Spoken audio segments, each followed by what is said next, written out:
ভাই জীবনে অনেক বড় বড় বিল্ডিং দেখছি, কিন্তু এই ধরনের ডিজাইনের বিল্ডিং আমি এই প্রথম দেখলাম। এই জায়গায় কি আসলে মানুষ থাকে না ঘর, না এটা একটা ডিসপ্লে, বোঝার মতন কোনো কৌশল নাই।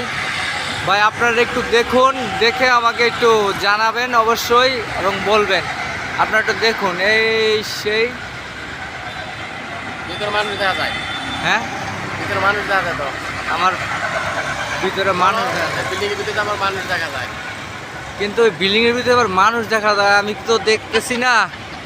আমার বড় ভাই বলতেছে মানুষ দেখা যায়। এত ছোট বাড়ি, এত ছোট ঘর, মানে ঢাকার জমিন আসলে অনেক দাম।